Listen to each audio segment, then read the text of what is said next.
कथा का प्रसंग कहाँ चल रहा था? अभी हम जो कथा सुना रहे थे उसका प्रसंग किस जगह पर चल रहा था? क्या कथा सुनाई जा रही थी? हाँ, थोड़ा तेज हो। माइंड से ही निकल गया। कैसा माइंड है आपका? थोड़ा बादाम खाया करिए। बोलो राधे राधे। राधे राधे। किसी को याद है कथा का प्रसंग कहाँ चल रहा था? बोले पंडाल के नीचे। है महाराज, कुंती मैया ने वरदान मांगा, मुझे दुख चाहिए। कन्हैया ने मैया को आश्वासन दिया और महाराज अपने धाम को जाते हैं।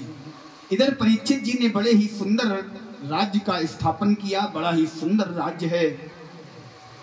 ऐसा राजा आज तक भारतवर्ष में नहीं हुआ जितना सुंदर राज्य, जितना सुंदर व्यवस्था परीक्षित जी ने स्थापित की। एक दिन परीक्षित जी घूमने के लिए, नगर भ्रमण के लिए बाहर निकले तो क्या देखा? बोले महाराज, एक गाय, उसके साथ में एक बैल है। इस बैल के 3 पैर टूटे हुए हैं, केवल एक पैर बचा हुआ है। एक काला कलूटा लंबा सा पुरुष, भयानक सा भयावह सा पुरुष इस गाय को मारता हुआ आगे बढ़ रहा है। परीक्षित जी ने जैसे ही देखा, बोले महाराज, एकदम से चिल्लाकर बोले, खबरदार, हे व्यक्ति, हे पुरुष, हे नालायक, हे दुष्ट, तू कौन है? मेरे राज्य में तू गाय पर इतना अत्याचार कर रहा है, गाय को पीट रहा है। तूने बैल के, ये बैल कौन है जानते हैं? ये धर्म है, धर्म। धर्म के 4 पैर है महाराज। कौन कौन से? बोले दया, दान, तप और नियम। इसके 3 पैर टूट चुके हैं। दया का पैर टूट चुका है, धर्म का। दया आज व्यक्ति को अपने पड़ोसी पर भी नहीं आती। दया, इसका पैर धर्म से, हमारे धर्म से टूट चुका है। दान, केवल एक यही पैर बचा हुआ है, दान का। नियम का पैर टूट चुका है, कोई नियम नहीं महाराज, कोई नियम का पालन नहीं होना। व्रत, तप, नियम टूट, इनके ये तप रूपी पैर भी टूट चुका है धर्म का। केवल धर्म थोड़ा बहुत टिका है तो केवल दान पर। महाराज, दान तो हम दे देंगे, लेकिन हमसे ये कहो कि हम बैठकर कथा सुने, हमसे नहीं सुनी जाएगी। हाँ, ये कहो हम नियमों का पालन करें, हमसे नहीं होगा। धर्म केवल दान पर थोड़ा बहुत टिका हुआ है, बाकी सारे पैर इसके टूट चुके हैं। महाराज, परीक्षित जी ने पूछा, कौन हो तुम? अपने धनुष पर बाण चढ़ाया, मारने को उद्यत हुए। ये तुरंत हाथ जोड़कर रोने लगा। बोले महाराज, मैं कलयुग हूं, मेरा आगमन हो चुका है। परीक्षित जी ने कहा, तुम कलयुग हो तो मेरे राज्य में तुम क्या कर रहे हो? यहाँ तुम्हारा क्या काम है? बोले महाराज, द्वापर का अंत आ चुका है, मेरा प्रभाव जमने वाला है, मुझे अपना प्रभाव बढ़ाना है, मुझे अपना प्रसार करना है, इसलिए मैं आया हूँ। परीक्षित जी ने कहा, तुम कहीं भी जाओ, मेरे राज्य में तुम्हें कोई स्थान नहीं मिलेगा। इसने कहा, मुझे प्रभु ने आज्ञा दी है, मेरा समय आ चुका है। तो परीक्षित जी कहने लगे, यदि तुम रहना चाहते हो तो मैं तुम्हें कुछ स्थान बताता हूँ, उन स्थानों पर तुम रहिए, लेकिन मेरे राज्य में पूर्णतः विस्तार तुम्हें नहीं करने दूंगा। कौन से स्थान? बोले द्यूतम पानम स्त्रिया सूना यत्र धर्मार्थ चतुर्विधा। द्यूतम, बोले जहां पर जुआ खेला जाता हो, जहां पर लक्ष्मी के साथ, पैसों के साथ खिलवाड़ किया जाता हो, वहां पर तुम रह सकते हो।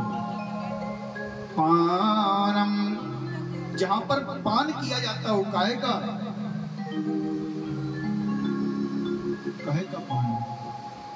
इस कलयुग की सबसे उत्तम बूटी, हाँ? इस कलयुग में सबसे उत्तम मानी जाती है दारू, शराब, मदिरा। अच्छा एक बात और बताएं आपको, मदिरा पीने के भी कुछ फायदे हैं सुनो भैया।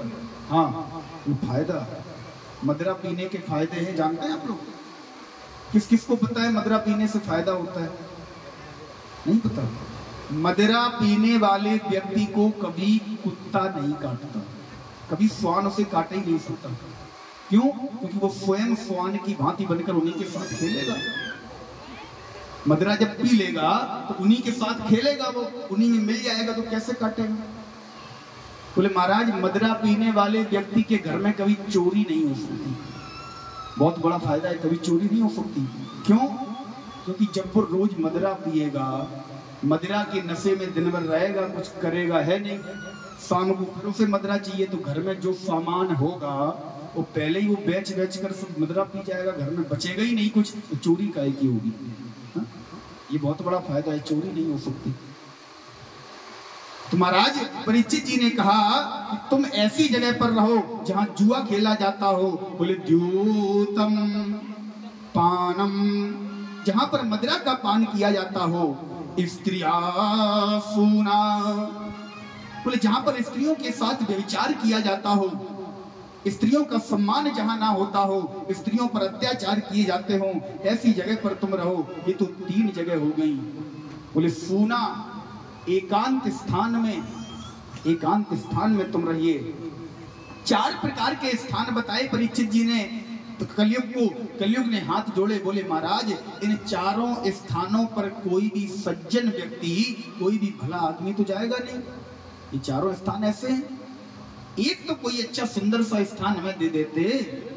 परीक्षित जी ने एक स्थान दिया, पंचमं वैरम जरजो स्वर्णम। बोले 5वां स्थान तुम्हारा स्वर्ण में होगा, सोने में। काय में? सोने में। कौन सा सोना? सोना भी 2 प्रकार का होता है, एक पहनने वाला और एक पलंग वाला, 2 प्रकार का होता है ना। तो कौन से सोने में होगा? अच्छा एक बात और है, सोना दोनों ही खराब है। हाँ कौन सा? अगर ये धन वाला सोना आ जाए तो दूसरा वाला सोना नहीं आ रहा। अगर धन वाला सोना ज्यादा बढ़ जाए तो दिन रात चिंता है। बोले महाराज जब नींद ही नहीं आ रही, कहीं चोरी ना हो जाए, कोई घर में डाका ना डाल ले, दूसरा वाला सोना नहीं आ रहा। अब पहले वाले सोने के चक्कर में भी दूसरा वाला सोना नहीं आ रहा, अगर ना बढ़े तब भी दिन रात टेंशन। बोले हमारे पास कुछ है ही नहीं। हाँ खराब दोनों हैं। अगर पहला वाला बढ़ गया तो महाराज जान का खतरा, और दूसरा वाला अगर तुमने बढ़ा लिया तो भी जान का खतरा।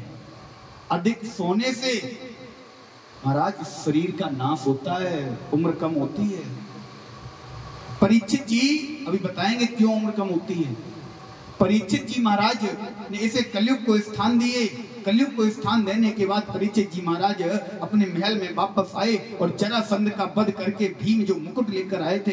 एक चेपक कथा आती है, समय कम है, वामन भगवान की कथा तक कथा को ले चलना है, इसलिए महाराज चेपक कथा एक आती है कि जरासंध का वध करके भीम जी, परीक्षित जी के दादाजी भीम मुकुट लेकर आए थे।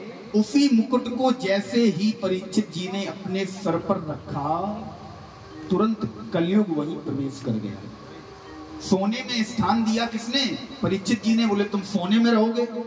अच्छा माताओं तुम चिंता में मत आना, कौन से सोने में बास है। तुम ये मत सोचना चलो उतार के फेंक दें, इसमें कलयुग का बास है। नहीं, कलयुग का बास नहीं है। कौन से सोने में है? बोले जो किसी की हत्या कर कर कमाया गया हो, जो किसी के यहाँ से चोरी करके लाया गया हो, जो किसी को दुख कष्ट देकर कमाया गया हो, ऐसे स्वर्ण में, ऐसे धन में कलयुग का वास है। जैसे ही परीक्षित जी ने मुकुट सर पर रखा, कलयुग वास कर गया। परीक्षित जी गए जंगल में, महाराज प्यास लगी तो देखा कि समीक ऋषि का आश्रम पास में है। समीक ऋषि से जल की याचना की, समीक ऋषि ने जल नहीं दिया, अपनी तपस्या में लीन थे। पास में एक मरा हुआ सर पड़ा था, बाण की नोक से उठाया, समीक ऋषि के गले में डाल दिया। समीक ऋषि का पुत्र है श्रृंगी। श्रृंगी ने जिस समय देखा पिता के गले में किसी ने सर्प डाल दिया, तुरंत हाथ में जल लिया और श्राप दे दिया क्या श्राप दिया? बोले इति लंघित मर्यादम सप्तमा तच्छके हनि।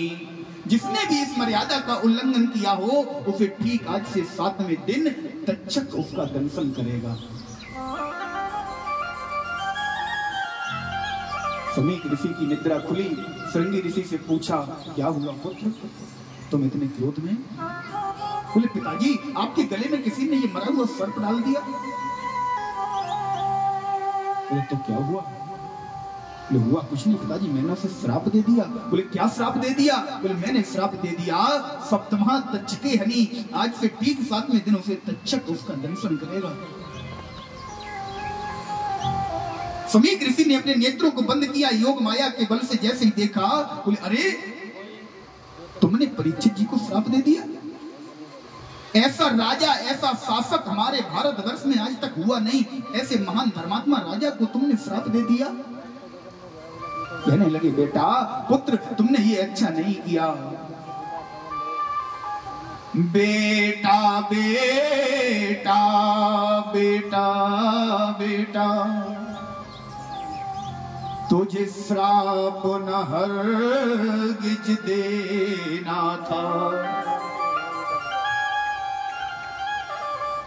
अगर तुझे क्रोध आया भी था तुम मौके से हट जा करके, तुझे क्रोध शांत कर लेना था। क्या क्रोध शांत करने की बात कर रहे हो पिताजी? शायद आप भूल रहे हो। सच्चे ब्राह्मण, सच्चे क्षत्रिय